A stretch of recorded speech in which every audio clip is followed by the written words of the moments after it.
ने बड़ा बयान दे दिया है। वो कह रहे हैं कि ये खिलाड़ियों का आंदोलन ही नहीं है।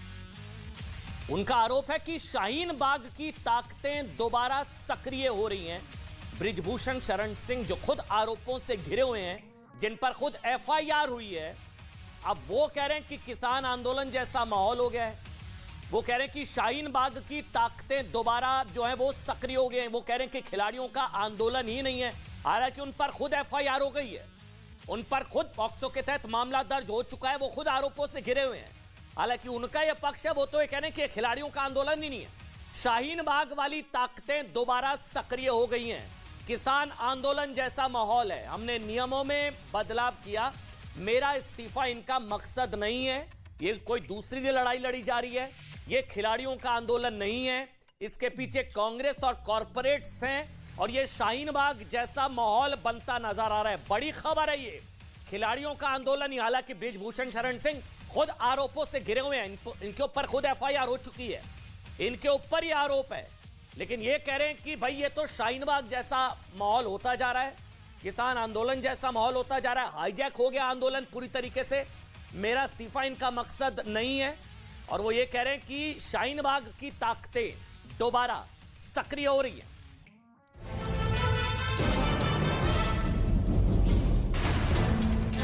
छोटे दायरे की बात नहीं है, ये पार्टियों से उठ के ऊपर ये देश की सभी औरतों के सम्मान की लड़ाई। हमारा पूरा समर्थन इन रेसलर्स के साथ है। इनकी न्याय की मांग, कोई हमारी बेटियां हैं, इनको न्याय मिले, हम न्याय से ज्यादा कुछ नहीं चाहिए हमें। लड़ाई न्याय की है, भारतीय बेटियों की लड़ाई है, और जब तक इंसाफ नहीं होगा, हमें न्याय नहीं मिलेगा, तब तक ये लड़ाई जारी रहेगी। डॉक्टर का तहे दिल से धन्यवाद कि आप देश की बेटियों को न्याय दिलाने के लिए घर से निकले हैं, और हमें विश्वास है कि हम न्याय लेके ही आते जाएंगे। जो ताकतें शाहीन बाग में सक्रिय थीं, जो ताकतें किसान आंदोलन में सक्रिय थीं, जो हमेशा समय समय पर मोदी जी पर हमला किया करते हैं, पार्टी पर हमला किया करते हैं, आज वही सारी ताकतें दिखाई पड़ रही हैं। देखिए, ग्रीस के एक महान दार्शनिक सुकरात ने एक समय कहा था कि पहलवानी के लिए जो कला चाहिए ना, वो धावकों के पास नहीं होती, और धावक बनने के लिए जो कला चाहिए वो पहलवानों के पास नहीं होती। यानी ये दोनों अलग अलग विधाएं हैं, दोनों की अपनी खूबसूरतियां और दोनों की अपनी कमियां हैं। लेकिन आज भारत की राजधानी दिल्ली में देश के लिए मेडल जीतने वाले पहलवान और राजनीति की दौड़ में सबसे आगे निकलने की कोशिश करने वाले राजनेता एक मंच पर है। पहलवानों को शिकायत भारतीय कुश्ती संघ के अध्यक्ष और 6 बार लोकसभा का चुनाव जीत चुके बीजेपी के सांसद बृजभूषण सिंह से, जो राजनेताओं के लिए स्कोर बराबर करने का मौका हो गया है, क्योंकि बृजभूषण सिंह उत्तर प्रदेश की कैसरगंज लोकसभा सीट से बीजेपी के सांसद हैं और बीजेपी सत्ता में है। इस मामले में पहलवानों का साथ देकर राजस्थान, मध्य प्रदेश जैसे राज्यों के और फिर 24 के लोकसभा चुनाव से पहले बीजेपी को घेरा जा सकता है। WFI यानी कि रेसलिंग फेडरेशन ऑफ इंडिया के अध्यक्ष बृजभूषण पर बहुत सीरियस चार्जेस हैं, बहुत गंभीर आरोप हैं। 7 महिला पहलवानों ने उनके खिलाफ यौन शोषण का मामला दर्ज करा दिया है। इनमें से एक माइनर नाबालिग भी है, इनमें से एक नाबालिग है। बृजभूषण पर महिलाओं के साथ यौन शोषण से संबंधित धाराओं के अलावा पॉक्सो एक्ट में भी एफआईआर दर्ज की गई है। अब यह धारा किसी नाबालिग के साथ यौन हिंसा करने के आरोपी के खिलाफ लगाई जाती है। तो 2 एफआईआर दर्ज होने के बाद बृजभूषण सिंह की मुश्किलें बढ़ गई हैं, गिरफ्तारी की तलवार उन पर लटक रही है। हम यहां एक चीज स्पष्ट कर दें कि देखिए, बृजभूषण पर जो आरोप हैं वो बहुत सीरियस हैं, बहुत गंभीर हैं। खासकर एक नाबालिग के आरोपों को बहुत गंभीरता से लिया जाना चाहिए और इसके लिए कानूनों में जो भी प्रावधान है उनका पालन किया जाना चाहिए। लेकिन आज हम आपके साथ एक संवाद करना चाहते हैं कि कैसे पहलवानों के इस आंदोलन को अलग अलग राजनीतिक दलों और सरकार का विरोध करने वाले संगठनों ने अपने फायदे के लिए इस्तेमाल करना अब शुरू कर दिया है। हाईजैक होता जा रहा है आंदोलन, क्या ये सवाल है। पहलवानों के इस दंगल में राजनेताओं को रेफरी बनने की इतनी लालसा क्यों है, ये हम आपको बताएंगे। लेकिन इससे पहले इस पूरे मामले में और इसके मुख्य किरदारों के बारे में आप एक बार संक्षेप में समझ लीजिए। ये जो पूरा मामला है ना, आप इसे बीबीएस वर्सेस वीबीएस भी कह सकते हैं, बीबीएस वर्सेस वीबीएस, क्योंकि एक तरफ है बृजभूषण सिंह बीबीएस, दूसरी तरफ भारत की नामी अंतर्राष्ट्रीय महिला पहलवान विनेश फोगाट, अंतर्राष्ट्रीय पहलवान बजरंग पुनिया और साक्षी मलिक। ये हुए इस कहानी के दो पक्ष जो अब तक सामने हैं। इसमें तीसरा पक्ष है दीपेंद्र सिंह हुड्डा का, जो कांग्रेस के राज्यसभा एमपी हैं, जिनके पिता भूपेंद्र सिंह हुड्डा, आपको पता होगा, हरियाणा के पूर्व मुख्यमंत्री रह चुके हैं और कांग्रेस के कद्दावर नेताओं में से एक है। अब तीसरे पक्ष की एंट्री कैसे हुई है, यह मैं आपको समझाता हूं। बृजभूषण सिंह का आरोप है कि यह सब कुछ हुड्डा परिवार के इशारे पर हो रहा है, हुड्डा परिवार के इशारे पर हो रहा है सब कुछ, बृजभूषण शरण सिंह। चौथा पक्ष भी है इस पूरे मामले में। चौथा पक्ष उन राजनेताओं का है जो पहलवानों के इस आंदोलन को अपने लिए एक राजनीतिक मौके के तौर पर देख रहे हैं। चार पक्ष देखिए, पहलवानों के मंच पर वोट के लालच में मंडराते राजनेताओं की हम बात करेंगे, लेकिन उससे पहले एक और चीज समझ लीजिए कि कुश्ती संघ में कुर्सी की लड़ाई और इसमें राजनेताओं की दिलचस्पी का इतिहास क्यों रहा है या क्या रहा है। कहानी सुनिएगा, बहुत दिलचस्प है। बात साल 2011 की है। भारतीय कुश्ती संघ के चुनाव हुए, 2011 भारतीय कुश्ती संघ के चुनाव हुए। चुनाव में अध्यक्ष पद पर जम्मू कश्मीर के पहलवान दुष्यंत शर्मा जीत गए, लेकिन हरियाणा रेसलिंग फेडरेशन इस चुनाव को अदालत ले गया। हरियाणा रेसलिंग फेडरेशन पर दीपेंद्र हुड्डा और उनके परिवार का बहुत प्रभाव रहा। यहां तक समझ गया। क्या हुआ कि दीपेंद्र हुड्डा 2011, 2015, 2019 में हरियाणा कुश्ती संघ के अध्यक्ष रह चुके हैं। अदालत ने चुनाव को खारिज कर दिया और फिर से चुनाव कराने का आदेश दे दिया। दीपेंद्र हुड्डा भारतीय कुश्ती संघ के अध्यक्ष बनना चाहते थे, उन्होंने कोशिश भी कुछ शुरू कर दी, लेकिन इस बीच एंट्री हो गई किसकी? बृजभूषण सिंह की, जो उस समय समाजवादी पार्टी में हुआ करते थे। बृजभूषण सिंह ने इस मामले में मुलायम सिंह यादव से मदद मांगी। एक एक शब्द को बहुत ध्यान से सुनिएगा। बृजभूषण सिंह ने, वो उस वक्त समाजवादी पार्टी में थे, उन्होंने मुलायम सिंह यादव से मदद मांगी। मुलायम सिंह यादव ने इस बारे में बात की कांग्रेस के कद्दावर नेता अहमद पटेल से। उस समय केंद्र में कांग्रेस की सरकार थी और कांग्रेस को समाजवादी पार्टी का समर्थन हासिल था। अहमद पटेल को सोनिया गांधी और आप जानते हैं कांग्रेस का रणनीतिकार माना जाता था। अहमद पटेल ने दीपेंद्र हुड्डा से बात की तो दीपेंद्र हुड्डा अपनी दावेदारी वापस लेने के लिए मान गए, क्योंकि बृजभूषण ने बात की, मुलायम सिंह यादव कांग्रेस, अहमद पटेल, और फिर उनके मानने पर, उनके मनाने पर दावेदारी वापस लेने को तैयार हो गए। कौन? दीपेंद्र हुड्डा। और बृजभूषण सिंह भारतीय कुश्ती संघ के अध्यक्ष बन गए। पूरी कहानी सुनिएगा। कुश्ती संघ के अध्यक्ष का कार्यकाल 4 साल का होता है। 2012 में जीतने के बाद बृजभूषण 2015 और 2019 में भी WFI wrestling federation of India के अध्यक्ष पद का चुनाव जीत गए।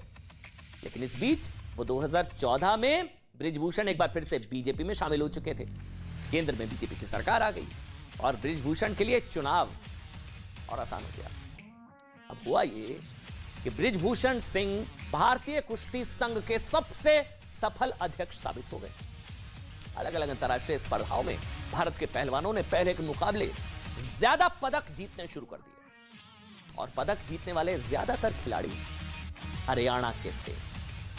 भारतीय कुश्ती संघ और खिलाड़ियों के बीच सिलेक्शन को लेकर अक्सर रस्साकशी चलती रहती है। इससे जुड़ा एक चर्चित मामला आपको बिल्कुल याद होगा, 2016 जब, याद है ना, पहलवान सुशील कुमार रियो ओलंपिक्स में खेलने जाना चाहते थे, याद है? वो 2008 के बीजिंग ओलंपिक्स, 2012 के लंदन ओलंपिक्स में पदक जीत चुके थे, लेकिन कुश्ती संघ की पसंद पहलवान नरसिंह यादव थे। याद आया? पूरा विवाद हुआ था सुशील सिंह, नरसिंह यादव। अब हुआ यह कि उस वक्त कुश्ती संघ की पसंद पहलवान नरसिंह यादव थे। सुशील हरियाणा के पहलवान थे नरसिंह यादव। उत्तर प्रदेश के नरसिंह यादव ने ओलंपिक्स के लिए अपनी सीट सुरक्षित की थी, जबकि सुशील कुमार ऐसा नहीं कर पाए थे। सुशील कुमार फिलहाल हत्या के एक मामले में जेल में बंद है। खैर, उस मामले में कोर्ट ने फैसला नरसिंह यादव के पक्ष में सुनाया, लेकिन उत्तर प्रदेश के नरसिंह यादव हरियाणा के सुशील कुमार से अदालती लड़ाई तो जीत गए, पर रियो ओलंपिक्स में जाने से पहले ही वो डोप टेस्ट में फेल हो गए। तब नरसिंह यादव ने आरोप लगाया था कि एक कैंप के लोगों ने, उनका आरोप सुनिएगा, एक कैंप के लोगों ने उनके खाने में कुछ मिलाया। सुशील सिंह नहीं जा पाए, नरसिंह यादव के पक्ष में आया था। जब कुश्ती संघ की पसंद नरसिंह यादव वो डोप टेस्ट में फेल हो गए, तब नरसिंह यादव जो कि उत्तर प्रदेश से आते हैं और हरियाणा से आते हैं सुशील सिंह, तो नरसिंह यादव ने आरोप लगाया कि एक कैंप के लोगों ने, एक गुट के लोगों ने उनके खाने में कुछ मिला दिया, जिससे वो डोप टेस्ट में फेल हो गए। इसके बाद अब दूसरा विवाद समझिए, ये हरियाणा यूपी वाला पूरा एंगल समझ लीजिएगा, फिर आगे की कहानी आपको बताऊंगा। इसके बाद एक दूसरा विवाद तब हुआ जब 2020 टोक्यो ओलंपिक्स के दौरान जब महिला पहलवान विनेश फोगाट वही जो बृजभूषण के खिलाफ आंदोलन का सबसे बड़ा चेहरा है, उन्होंने टोक्यो ओलंपिक्स के लिए भारतीय खिलाड़ियों के दल के साथ रहने से मना कर दिया था। जी हां, टोक्यो ओलंपिक्स में भारतीय खिलाड़ियों के साथ रहने से मना कर दिया था विनेश फोगाट ने। भारतीय टीम की औपचारिक जर्सी भी उन्होंने नहीं पहनी थी। इसके बाद उन पर एक्शन लिया गया था। इसके बाद कुश्ती संघ की तरफ से नोटिस दिया गया और इसके बाद विनेश फोगाट को सस्पेंड कर दिया गया था। लेकिन हरियाणा के पहलवानों और भारतीय कुश्ती संघ के बीच तलवारें खींचने की सबसे बड़ी वजह बना क्या? भारतीय कुश्ती संघ का 2021 का वो फैसला जिसके तहत WFI यानी कि रेसलिंग फेडरेशन ऑफ इंडिया ने, इसको बहुत ध्यान से समझिएगा, WFI ने तय किया कि भाई एशियन गेम्स के लिए चुने जाने के लिए खिलाड़ियों को नेशनल्स खेलना ही होगा। नेशनल्स खेलना ही होगा और हर राज्य के लिए कोटा भी तय कर दिया। इसका मतलब यह है कि चाहे कोई खिलाड़ी पदक विजेता ही क्यों ना हो, बड़े से बड़ा खिलाड़ी क्यों ना हो, चाहे उसने किसी अंतर्राष्ट्रीय स्पर्धा में जीत करके क्वालिफाई कर लिया हो, लेकिन उसे राष्ट्रीय स्तर पर दूसरे खिलाड़ियों के साथ प्रतिस्पर्धा करके ही खुद को साबित करना होगा, नेशनल खेलना ही होगा। इस बीच 2022 में भारतीय कुश्ती संघ ने हरियाणा, कर्नाटक और महाराष्ट्र के कुश्ती संघ को भी भंग कर दिया। हरियाणा के कुश्ती संघ को भंग कर दिया। उस समय हरियाणा कुश्ती संघ के अध्यक्ष, समझ गया बात, दीपेंद्र हुड्डा थे।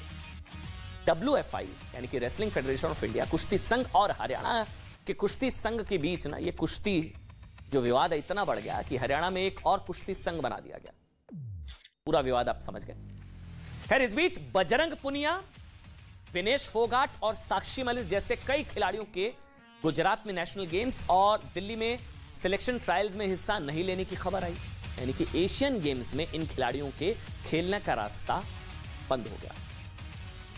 इसके बाद इसी साल जनवरी में विनेश फोगाट, बजरंग पुनिया, साक्षी मलिक समेत कुछ खिलाड़ियों ने पहली बार, ये तो दूसरी बार है, पहली बार दिल्ली के जंतर मंतर पर बृजभूषण सिंह और भारतीय कुश्ती संघ के खिलाफ धरना शुरू कर दिया। शुरुआत में खिलाड़ियों की शिकायत कुश्ती संघ और अध्यक्ष बृजभूषण सिंह के कामकाज के तरीकों को लेकर थी, जब पहली बार यह धरना दिया गया था, लेकिन फिर इसमें यौन शोषण के आरोप भी जुड़े। इस बीच सरकार ने बीच बचाव किया। केंद्रीय खेल मंत्री अनुराग ठाकुर ने धरने पर बैठे खिलाड़ियों को समझाया और आरोपों की जांच करने के लिए एक ओवरसाइट कमेटी बनाई। ओवरसाइट, जब पहला विवाद हुआ था तब एक कमेटी बनाई गई थी ओवरसाइट, जिसके अध्यक्ष बॉक्सर मैरी कॉम थी। इस कमेटी में पीटी उषा भी शामिल थी, जो खिलाड़ियों के आरोप थे। PT Usha, Mary com. Committee की 4 हफ्तों में कमेटी को रिपोर्ट देनी थी, लेकिन जांच पूरी होते होते अप्रैल आ गया।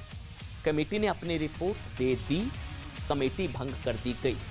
कमेटी की रिपोर्ट अभी सार्वजनिक नहीं हुई है और खिलाड़ियों ने जांच में देरी की बात करते हुए 23 अप्रैल से एक बार फिर धरना शुरू कर दिया। इस बीच बृजभूषण सिंह पर महिला पहलवानों के यौन शोषण के बहुत सीरियस चार्ज लगे, बहुत गंभीर। मामला सुप्रीम कोर्ट पहुंचा और सुप्रीम कोर्ट के कहने पर बृजभूषण के खिलाफ FIR दर्ज हो गई।